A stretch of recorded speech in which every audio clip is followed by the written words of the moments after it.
Um, Hi, everyone. Nick Ulecki with the Ways and Means Committee. Appreciate you all having me on the call today. We are going to kind of go over here kind of what the next year is going to look like in healthcare and kind of what we kind of expect from the outlook of Congress. So I'm going to try to keep this as short as possible, only because I think that the question and answer sessions will probably be the more important aspect of this. But I think as we enter into the last couple of weeks of the year now, we have a month or so left. We have a continuing resolution that's cleared the Congress that's going to take us through December 21st. There were pretty clean, and it kind of went through as we hit a snag and delay when we lost President Bush. And so, as to the outlook for getting anything done, I think if you asked, any committee staffer, I think everyone's playing this game of throw everything at the wall and see what we can get done. And that will be, really be a toss-up over the course of the next few weeks, looking at, all right, are there going to be a healthcare title in kind of whatever the budget bill that comes out and gets passed at the end of the year to get us to the next Congress? I mean, what does that look like? Is the government going to shut down? I think these are all questions that'll be answered over the course of the next week, because I mean, to be completely frank with you, I don't know. And before I get any deeper, my employee handbook does require me to say that these are my comments. They're off the record. They're not the thoughts or opinions of my conference, my chairman, my committee, anyone above me in the food chain here. So just with that, kind of taking a look and taking a look at what the next steps are. I think taking a look at the administration, I think that there's quite a few rules that we are waiting to hear on as well. And, particularly, I think everyone's on the edge of their proverbial seats regarding the information blocking rule and all the other rules that are coming out as an implementation to the 21st Century Cures Act that was passed in 2016. So I think that's going to be really what will shape the plan for the health IT universe going into 2019 for what is going to be a split Congress. I think before asking the question of what are we going to do, I think the question's got to be answered of what will we have to do, and that will depend hopefully on the correct implementation of those provisions and cures that we're supposed to and are supposed to get us to a greater level of interoperability and greater steps toward sharing data. If you also saw, the administration through HHS released a report on how to make healthcare costs lower and create more efficiencies in healthcare, and their thoughts on what Congress can and should do. There's a large piece in there which was very encouraging on the importance of interoperability. I think that there's more work to be done. I think we can all agree that there are paths that can be taken so that data exchange is easier and more compatible across all EMRs, and how to get there is something that I know there are people working really hard in the FACA committee over at HHS, as well as up here in Congress to get it done. I think there's no member on either side of the party, I think it's agreeable, that doesn't want to see this get done. So that is one thing that's not going to change regardless of who's in power in Congress. There's going to be a consistent look at, okay, how are we going to kind of continue to push this ball down the road, particularly as MACRA continues to get implemented, and physicians are going to see their first payment adjustment in 2019 as part of that law. And so there will be new questions that'll be answered on how hard are the reporting requirements, and how what's possible. And I think that's when you kind of get a chance to really hear back and get feedback from billing departments and the folks that are actually handling the claims, to see what can we do to make it an easier process, so that we start moving away from this concept that physicians are spending 2/3 of their time with their health records and not with their patients. So those are the kind of larger outline issues, what I think there's obviously a large expectation that especially in the House next year, you're going to see quite a bit of oversight. And what that looks like, it's really a good question. I think you might see, some political theater, but I think there's also going to be some oversight into a lot of the rules that have come out in the last year or so, having to do with drug pricing and having to do with generally every issue in healthcare, where anyone in a Democratic House might believe there's an overstep or overreach by the administration. But I think it's important to remember also that Senator Grassley will be taking over as chairman of the Senate Finance Committee. And with that, he has a long and decorated history of strong oversight as well. And so I expect that while probably not in the same tenor or tone, there's going to be oversight on both sides of the hill. So looking at kind of what the prospects are, I would say that 2019 could potentially be a very rich year for getting legislation done, only because, when we go into a presidential cycle, there are just basically expectations that we're not going to be doing much of anything in 2020. And so what can we do? And I think the big goal will be that the must-do bills of the next year, right, that come with, raising the budget caps potentially, and or certain extenders that need to get extended as well. And this is just in the healthcare world.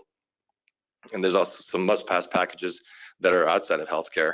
And so if people are going to get things done and whatever it is, I think that all the work that you're seeing folks working on now, trying to get things done in an end of the year package, the end goal of that is to potentially just tee up things for whatever the next must-pass package is that happens next year, because that's going to happen. And I know that there's probably some fatigue in the minds of folks that have been watching the budget process, only because the last budget deal only really got done this past May or June. And so, it's kind of rewind and restart that project to see what we can do there.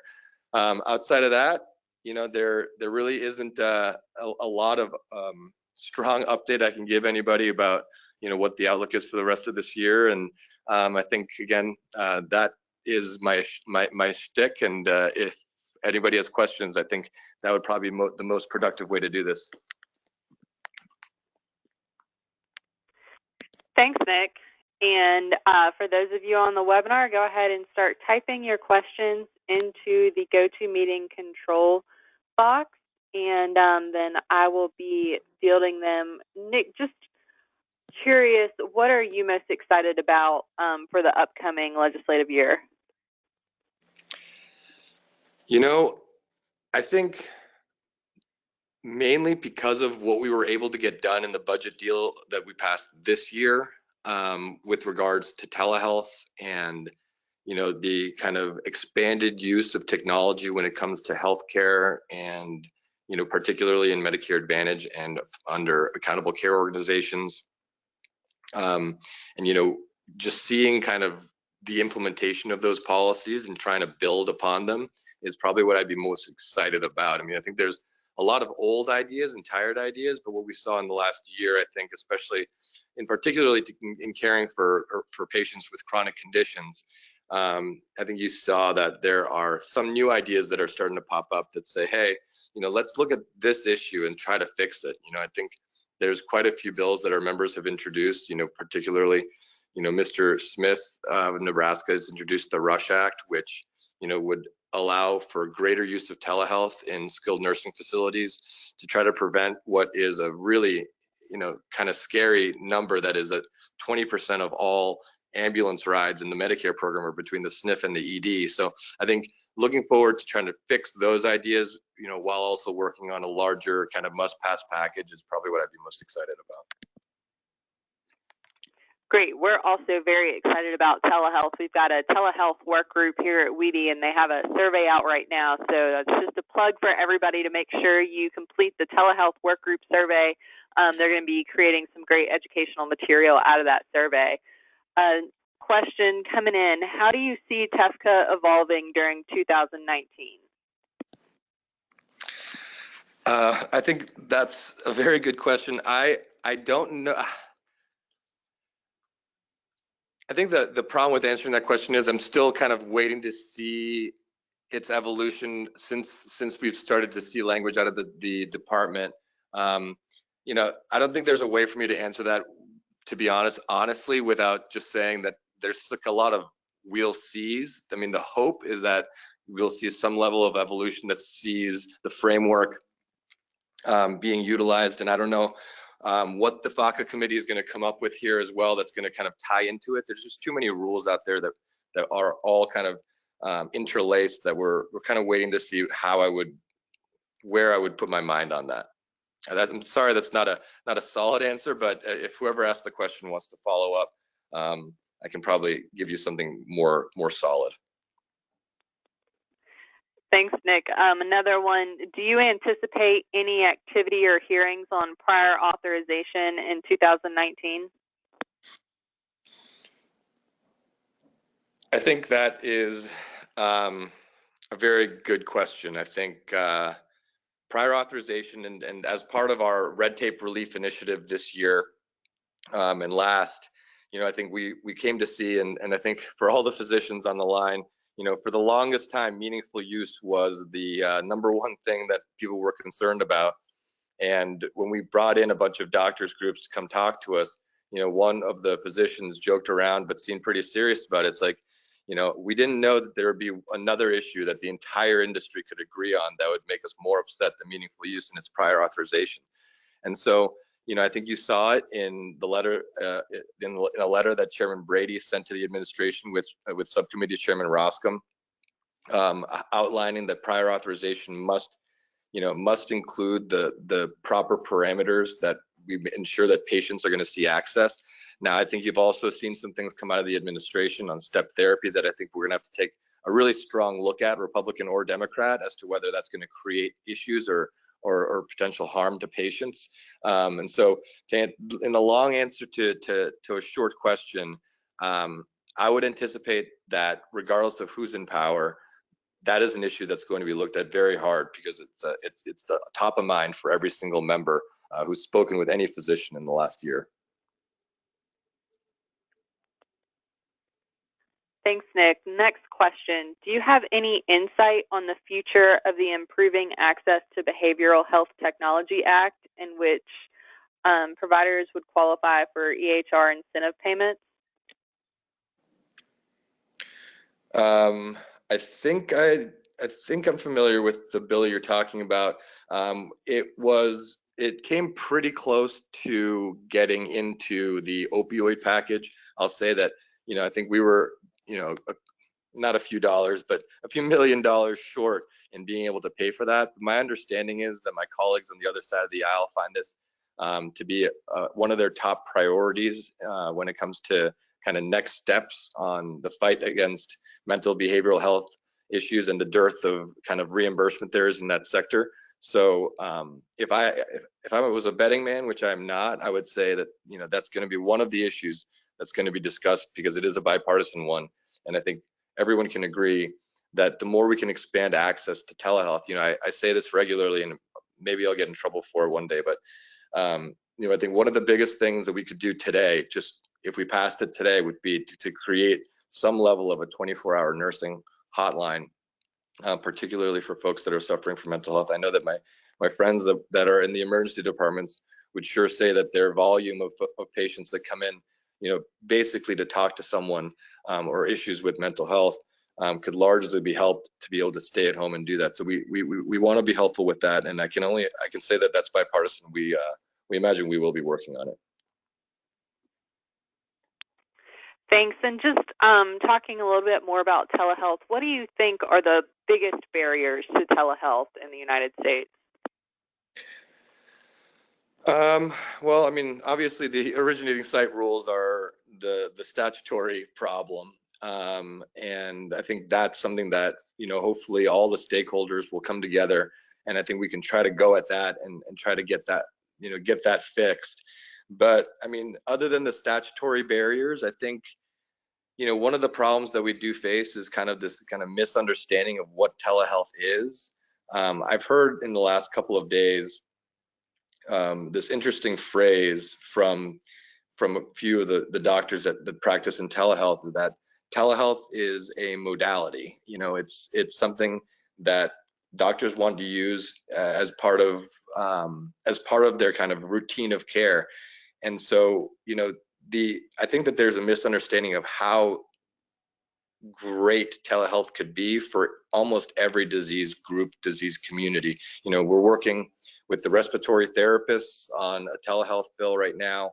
You know, we're working with the endocrine folks, and how telehealth can help osteoporosis patients not necessarily have to leave their homes so constantly, or rehab so constantly. You know, I think that's the biggest barrier, and this is, I think, where I so greatly appreciate when stakeholders come talk to me and to my bosses about, you know, what it is that in their industry or in their specialty, how telehealth could help them. You know, I think that is kind of the way that we're going to kind of take this down. And I think one other issue is that, you know, and we have to bring this up, is the Congressional Budget Office. Obviously, if we could, and on a bipartisan basis, would likely pass major telehealth legislation to just let it kind of be a free-for-all. But the Congressional Budget Office, who are our scorekeepers, and, you know, they kind of read MedPAC, and you know, and MedPAC's not very helpful when it comes to this issue as well. Where basically they believe that telehealth is an additive service and not a replacement service. And I think that everyone who does telehealth today will tell you that that is not true, but until we can overcome that, we won't be able to get the whole enchilada. So I think everyone, if we can get into a mindset that we can chip away at this, just as we did with telestroke and remote monitoring for dialysis patients at home, you know, I think that the more that happens for the Medicare population, you'll see that matrix of data starting to develop, and then we can kind of turn the minds of our friends at the budget office. Excellent input. Another question, do you think the increasing use of telehealth will create more funding for broadband internet access in rural areas of the United States? So that's a great question. You know, one of the biggest issues we do have right in rural areas is broadband access. And, you know, I've had the pleasure of speaking with the very smart people over at the FCC who are dedicated to taking a look at expanding broadband in areas. And they've worked with Mississippi on projects where they expand broadband, and with the Medicaid program, trying to get folks with diabetes to better handle their healthcare and better manage their care through technology.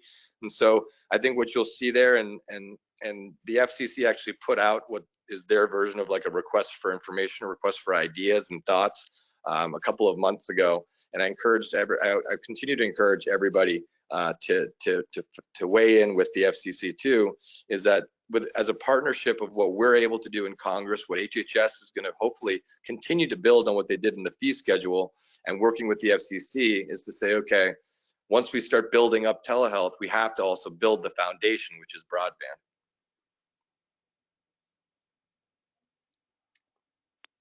Excellent, thank you. Another question, healthcare is low-hanging fruit when it comes to privacy and security, data breaches, etc. How can we chip away at strengthening the infrastructure? You know, that's a good question, and this is, you know, particularly important when I say that these are my thoughts.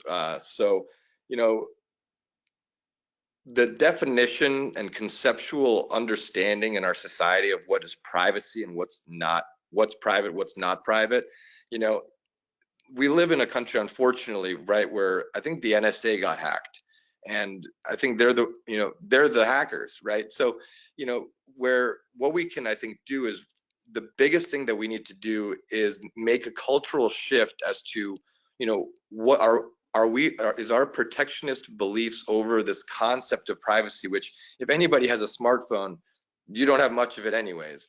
But can we make that shift? Because until kind of this concept that, you know, we can't have records out there, even though I think the de-identification of data and de-identification of patient claims is rock solid. But if we're going to expand the ability to exchange data and make things interoperable, it's always going to get dragged down by that anchor of, oh, but won't that make it easier for us to face cybersecurity threats? And I think my answer to that is, if they were going to hack your records after we advance these things, they could do the same today. I mean, so I don't think we just need to move away from this fear that we're going to have that problem. I think HIPAA is a solid law. I think that there are, the 42 CFR changes that we weren't able to get into the opioid package is going to be a discussion that comes back up so that we can kind of just settle on a HIPAA standard for all of healthcare, particularly where, we live in a country where I think while patient safety is important, I think provider safety is important as well. And I'm hearing about nurses getting attacked all over our country because people don't have access to mental health records and they're not aware of a patient's status. I think so.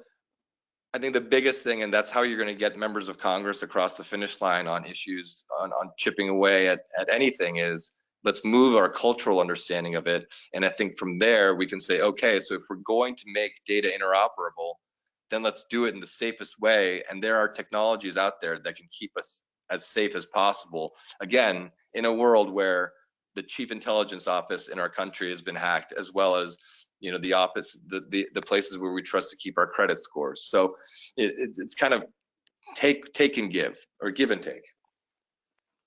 Thanks, Nick. That's an incredible perspective, and I'd appreciate you making those comments and sharing your perspective with us. Another question, are you getting a read on where machine learning and artificial intelligence are going to make the most impact in lowering costs? So that's the cool part of my job, right? Is AI, gene editing, these incredible things. I always tell our younger people here, who are getting exasperated when they're like, there's too much to learn, there's too much in healthcare. I'm never gonna learn it all. Well, no one is ever gonna learn it all, right? I think that's the point. We're all continuing to learn. I'm in year 11 of my healthcare life, and I still am having to read papers. I find myself having to open bio textbooks to relearn RNA and DNA these days. But when it comes to AI and machine learning, it's, again, I think it comes down to that concept that I was talking about a cultural shift. Are we going to hit this point? Like, you remember this whole debate over death panels, right? Are we going to let our fears dictate what could be possible? I think machine learning and AI could be a huge help for helping physicians document surgeries and document post-operative visits, and kind of avoid all of this typing or writing. And that's the simplest way of putting it. I think there's so much more that can be done to help, say, analyze a patient and get them through the process of, or get them through the ED faster, so that the ones that really need care, that there's ways to understand elevated heart rate without having to actually touch or see a patient, that we can find those things out. So those are the really cool things. But again, it'll come with that caveat. If we are going to allow ourselves to live with the fears of that the robots are going to come to get us, then we're going to go in circles and eventually just start this fight again. And as you know, with the long ongoing debate over national patient identifier, if we don't get there, as a culture, we're just going to keep bickering about, whether or not, the end of days is coming. And to piggyback on your last statement, do you think we will end up with a government-issued universal patient ID? I'll tell you, that's the dream. But I think that we're far enough technologically, and we have the contracts and the contractors and folks. I've met with several private companies out there that work with all of the issuers, right, that have access to, or have at least sight into each patient. So I don't necessarily think we need to think about it as like a government issued, health ID or health identifier. I think we just need to have an anchor, right? Every human being should have some level of an anchor for which all of their information gets tied back to, so that we're not running into the Paul Smith or the Emily Gonzalez problem in hospitals. I mean, we should all be striving and aiming for 0 deaths for people who are allergic to anesthesia but come in the trauma unit. and people just don't know if they have it, if they have an allergy and they're put under. I think that's the world that we want to live in. So, I always say all the roads that we seem to be taking to interoperability are like the mountain pass, while we all look down in the valley and understand that the first steps down, down on the ground will have to be finding that anchor for patients. And it doesn't matter how we do it, right? And so we need to find a way. And I know that there are a growing amount of members of Congress on both sides of the aisle, and I can speak particularly for my side of the aisle, that are starting to see that maybe this is what we should be talking about. We should find a way to have everyone be identified so that their healthcare records can follow them around. Thanks, Nick. Another question. With the entry of companies like Google and Apple and Amazon into the healthcare market, how do you see Hipaa applying to those kinds of entities? I think that's a very good question. I think I'm watching very curiously to see what this Amazon product will look like. I think if we're talking about DME or healthcare products, okay, I think the same protections would be afforded to them through Hipaa, that they've got to be able to prove to the government that just because you bought some type of healthcare product, it's not going to pop up on your public Amazon profile, right? And so those are hard questions that we have to ask, and the hope is we don't kind of go backwards in the HIPAA debate. But there's no way, especially if then kind of Google, Amazon, any one of these guys starts getting into healthcare services, I think we're going to have a serious conversation about what engine is going to be running kind of in the safest manner to not violate HIPAA. Another emerging technology that I'd love to hear your thoughts on. What do you think about blockchain and how we can use it in healthcare, if you think we should use it in healthcare? I think my caveat on blockchain is that we need to stop selling it as the almighty answer. But I do think that it has a really strong place for healthcare systems and networks that feel safe to hand out information and link information together. I have to believe that the one issue that I have with blockchain is that if someone gets in, right, then they're in. And so we just have to make sure if the security and privacy laws that have to do with it are strong, then it could be a strong part of the answer of linking information together. But the question is that, are we going to get to a point? We have to make sure we don't hit a point where blockchain is preventing the interoperability of information of records in one area from another blockchain, just because there's a permissions issue that you can't overcome because of competition, right? So that's my long-winded answer to say, I like it. It's definitely not going to be the final answer here to our problems on interoperability. Another question, where do you see genomic testing or genomic programs going? That is kind of a hot button issue up here right now as we take a look at companies like 23andMe. I think what we're facing is are we allowing for someone to be collecting a matrix of DNA data of American citizens, and how or what could that have as an effect on people's lives?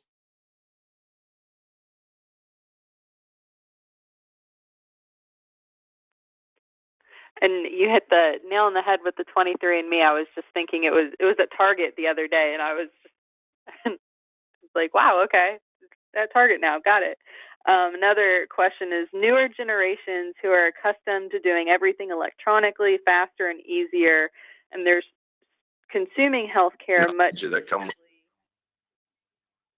Nick, are you there? Yeah. Sorry. Sorry, so did I get cut off? Yeah, sorry. Oh, sorry about that. Are you ready for the next question? Sure. I'll just say that genomic testing is very important because it's bringing us an incredible amount of innovation in the medical industry. And in a world where we still have cystic fibrosis patients suffering their way, we need to continue to head down that path. Yes, definitely. I agree with you wholeheartedly, and we do have a genomics work group here at WEDI, so if anybody is on the call that would like to participate in the genomics work group, feel free to email me after the call and I'll get you hooked up. The next question is, newer generations who are accustomed to doing everything electronically, faster, and easier, and they are consuming healthcare much differently than we have in the past, what considerations are going to have to be taken by both federal government and the private sector? I mean, that's the question. That's the nut that we're trying to crack here. Is can we find a way to effectively harness technology and innovation and the way that we kind of use it today to create more efficiencies in the system? I mean, the problem is that while that's true that we are somewhat consuming it differently and we all behave a little bit different because of the access technology, the old problem is that we're all still operating on the old machine.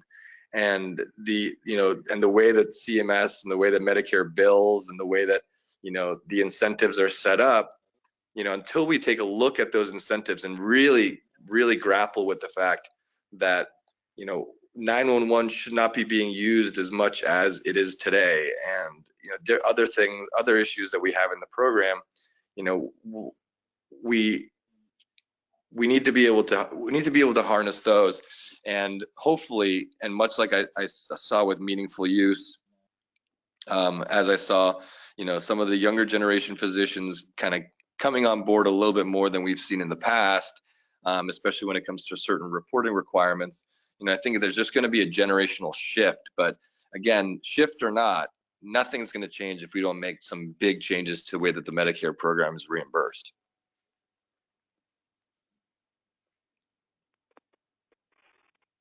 Thanks, Nick. Another question, what are the interoperability challenges that you would suggest that the WEDI membership address?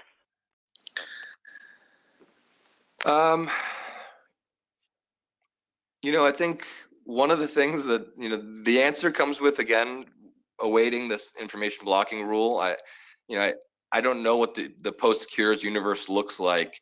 But, I think as much as possible, the assistance to find and root out what information is actually being blocked and kind of avoiding the finger pointing of the past is going to be of vital importance as we see some of these penalties get levied by the OIG in the next year. So I think that's a learning experience, and my hope is that we can have a conversation about that question again in a year, and then hope that we have some comprehensive things that we can work together on to move forward. Thanks, Nick. And another one is rolled in. Is there a space you think could be better served by smaller, more nimbler technology firms as opposed to big tech? Sorry, do you mind repeating the question? No problem. Is there a space you think could be better served by smaller, more nimbler technology firms as opposed to the big technology firms?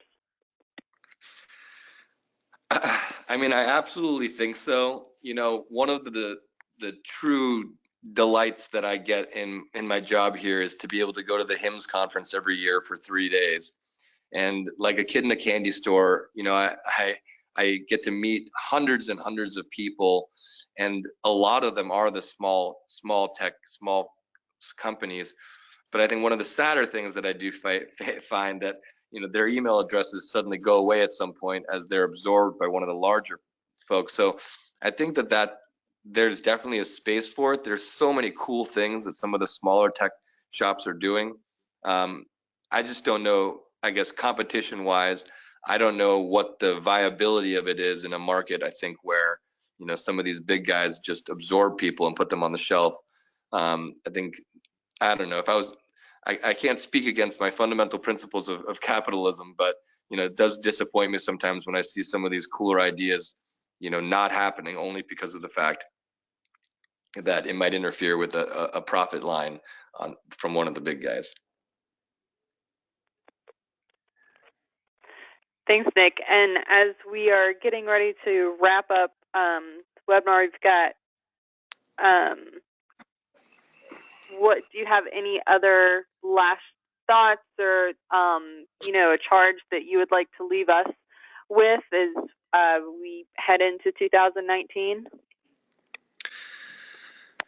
I think, and I think of great importance, just as a final note, of how we should all be thinking about healthcare and what we should be thinking about healthcare is we need to move away from this system of relying upon the emergency departments and relying upon hospitalizations. And I know that the system is perverted and pervertedly incentivized in that manner, but there's so many things that we can be doing on the front end to help patients not eventually end up in the hospital. And that's something that Congress has to step in and do as well.